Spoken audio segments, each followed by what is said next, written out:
Siapapun yang berolahraga menginginkan kondisi kesehatan dan kebugaran tubuh yang optimal. Alih-alih mendapatkan kondisi kesehatan yang baik, sebagian justru mengalami cedera, bahkan tidak sedikit mengalami kondisi fatal saat melakukan olahraga. Karena itu, siapapun yang ingin melakukan olahraga intensif harus mengetahui kondisi kesehatan tubuhnya. Untuk itu, tes, don't guess. Diperiksa, bukan diterka. Diperiksa, bukan diduga-duga.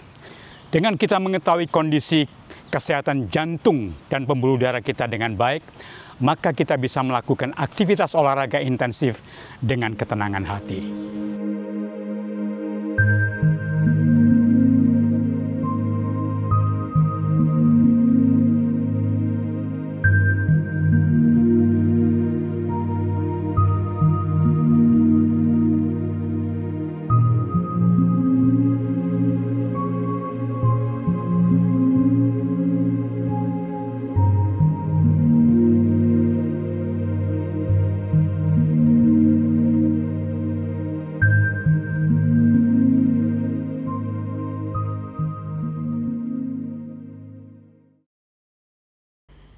Sobat XBT, jumpa lagi dengan saya, Dr. Andi Wijaya, Master of Reproductive Medicine.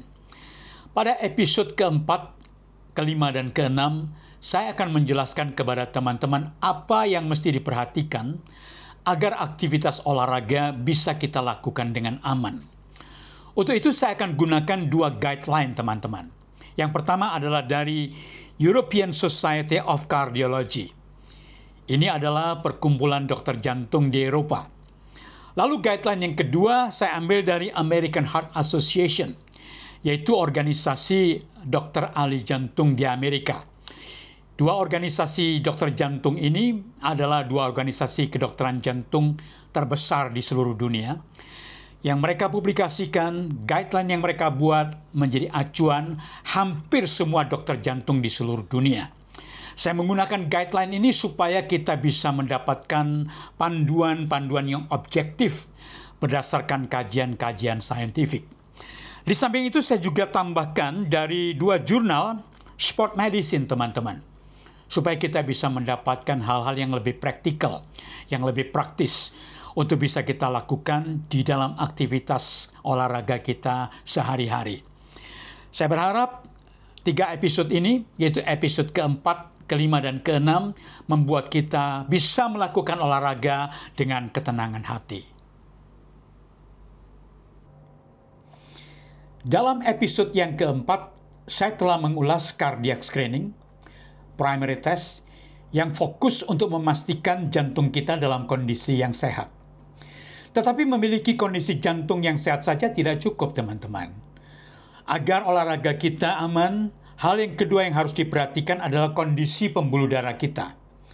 Di episode kita yang kelima kali ini, saya akan mengulas secondary test untuk memastikan vascular health kita, untuk memastikan bahwa pembuluh darah kita dalam kondisi sehat dan tidak menimbulkan masalah saat kita melakukan aktivitas olahraga dengan intensitas yang tinggi. Mengapa kita perlu memperhatikan kesehatan pembuluh darah kita? Kita tahu pembuluh darah kita adalah organ yang memasok organ tubuh yang lain dengan aliran darah yang di dalamnya berisi nutrisi, berisi oksigen, yang memungkinkan semua organ tubuh kita ada dalam kondisi yang baik. Bila pembuluh darah kita mengalami gangguan, maka organ-organ tubuh kita berpotensi mengalami gangguan pula. Nah, ada satu masalah yang seringkali terjadi pada pembuluh darah kita yang disebut dengan aterosklerosis. Dan itu saya tunjukkan pada gambar yang teman-teman bisa lihat berikut ini.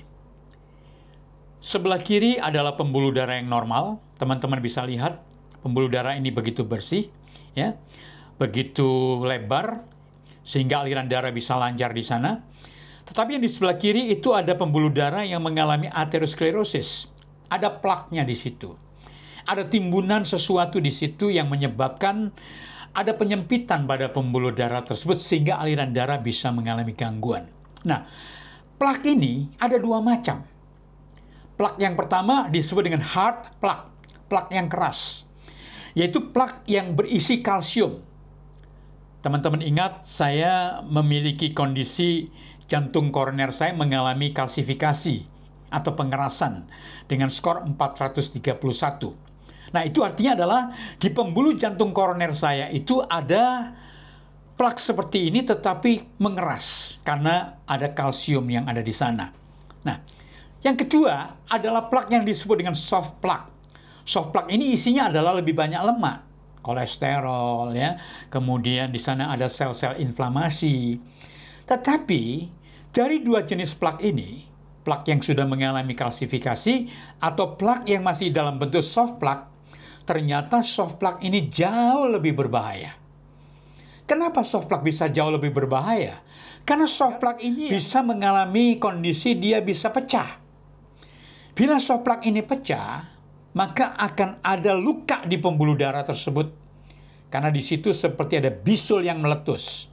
Nah, ketika pembuluh darah kita, plaknya itu pecah, soft plaknya itu pecah, maka di situ akan berpotensi menimbulkan blood clot, menimbulkan bekuan darah. Jadi pecahannya tadi itu akan bercampur dengan sel-sel pembekuan darah, menimbulkan bekuan darah. Bekuan darah ini akan mengikuti aliran darah kita, teman-teman. Nah, bila bekuan darah ini kemudian sampai di pembuluh darah yang kecil, maka di situ ada potensi ada penyumbatan. Termasuk juga bisa terjadi penyumbatan di pembuluh darah yang besar, namun telah mengalami masalah sebelumnya, yang telah mengalami penyempitan, yang telah mengalami kalsifikasi. Bila itu terjadi pada otak, itulah yang disebut dengan stroke. Bila terjadi pada pembuluh darah koroner, itu yang menyebabkan kita mengalami serangan jantung. Bila itu terjadi pada pembuluh darah di ginjal, itu bisa menyebabkan ginjal kita mengalami kerusakan. Dan bisa kita lanjutkan dengan organ tubuh kita yang lain. Maka di situ kita perlu sangat memperhatikan kesehatan pembuluh darah kita. Kita harus memastikan pembuluh darah kita dalam kondisi yang baik, tidak ada aterosklerosis, tidak ada soft plak. Sedemikian sehingga tidak ada risiko kita mengalami stroke, tidak ada risiko kita mengalami serangan jantung dalam kondisi apapun, termasuk ketika kita melakukan aktivitas olahraga dengan intensitas tinggi. Kenapa kita secara spesifik perlu memperhatikan ini dalam kaitannya dengan aktivitas olahraga intensitas tinggi? Sebab ketika kita melakukan olahraga dengan intensitas tinggi, tekanan darah kita pasti akan meningkat. Tekanan darah yang meningkat berpotensi menyebabkan plak ini mengalami kerusakan. Plak ini bisa pecah bila tekanan darah kita sedang meningkat saat kita melakukan aktivitas olahraga dengan intensitas tinggi. Disitulah bahayanya ketika orang itu memiliki kualitas jantung yang baik, yang selama ini dibuktikan dia bisa goes, dia bisa lari, dia bisa renang, ya, tanpa ada masalah apapun. Tetapi kalau ternyata di dalam pembuluh darahnya ada begitu banyak plak, di dalam pembuluh darahnya ada begitu banyak aterosklerosis, di dalam pembuluh darahnya ada soft plak, maka orang-orang seperti itu sangat berisiko mengalami stroke, sangat berisiko mengalami serangan jantung, terutama ketika dia melakukan aktivitas olahraga dengan intensitas tinggi.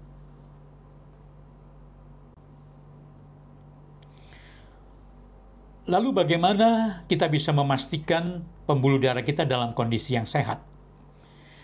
Untuk kita bisa memastikan pembuluh darah kita itu sehat, tidak ada aterosklerosis, tidak ada soft plak yang berpotensi dia pecah, menimbulkan stroke, menimbulkan serangan jantung, ada satu alat yang bisa digunakan untuk melakukan pemeriksaan itu. Namanya adalah intravascular ultrasound. Alat ini sebenarnya adalah USG yang dirancang secara khusus dengan menggunakan satu alat yang sangat kecil untuk dimasukkan ke dalam pembuluh darah, sehingga kita bisa memonitornya, kemudian untuk mengetahui apa yang ada di dalam lapisan dalam pembuluh darah. Kita bisa mengetahui ada aterosklerosis di sana. Alat ini juga seringkali digunakan untuk memonitor pengobatan. Bila orang-orang itu memiliki aterosklerosis dan diobati untuk memastikan aterosklerosisnya bersih, alat ini bisa digunakan untuk memonitor sebelum pengobatan dan setelah pengobatan. Sedemikian, pengobatan itu bisa dipastikan hasilnya dengan pemeriksaan yang akurat seperti intravascular ultrasound ini. Masalahnya adalah alat ini merupakan kategori pemeriksaan yang invasif.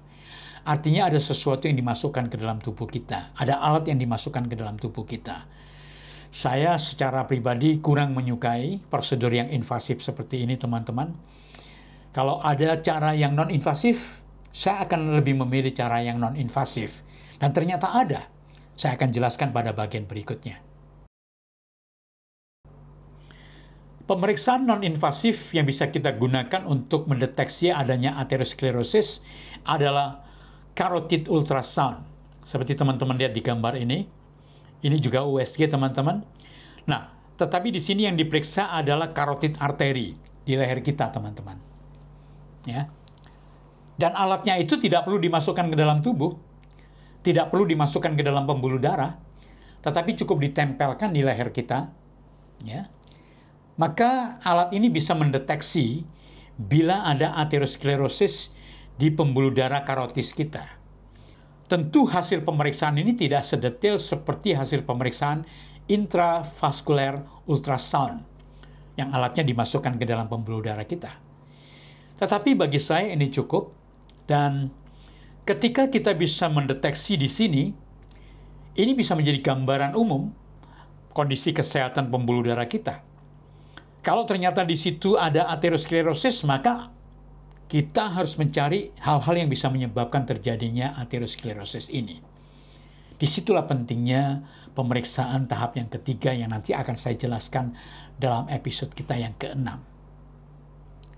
Pada tanggal 27 Juni 2024, saya melakukan USG pada pembuluh darah karotis yang hasilnya saya tunjukkan kepada teman-teman ini. Nah, teman-teman ingat, pada tanggal 9 April, saya melakukan pemeriksaan kalsium score, yang teman-teman tahu hasilnya sangat mengerikan. Kalsium score saya 431, yang artinya pembuluh darah koroner saya mengalami pengerasan karena timbunan kalsium, karena ada heart plaque di situ. Nah, setelah saya mengetahui kondisi jantung saya yang seperti itu, teman-teman tahu saya segera melakukan perubahan gaya hidup. Pola makan saya rubah, aktivitas olahraga saya tingkatkan, kemudian ada stress management, sleep management. Sekitar 3 bulan kemudian, saya melakukan pemeriksaan carotid ultrasound ini, teman-teman. Dan hasilnya seperti teman-teman lihat ini. Dari pemeriksaan ini ternyata dinyatakan pembuluh darah karotis saya tidak ada aterosklerosis, teman-teman. Tentu ini satu kondisi yang patut disyukuri. Saya memiliki kalsium skor yang sangat tinggi, itu heart plaque, tetapi stabil.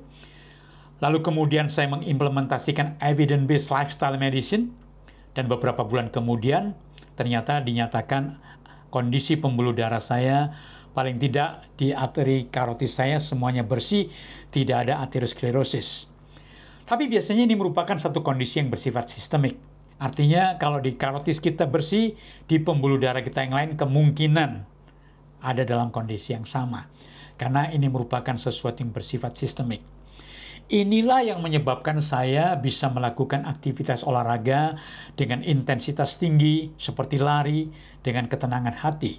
Saya melakukannya dengan sangat hati-hati, teman-teman. Saya tidak mau melakukannya dengan ceroboh. Saya tidak mau melakukan dengan sesuatu dengan gegabah. Karena kalau saya melakukan kecerobohan, ini bisa menjadi satu contoh yang tidak baik bagi masyarakat luas. Sebagai dokter, saya harus berhati-hati di dalam melakukan setiap tindakan yang bersifat medis, tindakan yang berkaitan dengan kondisi kesehatan.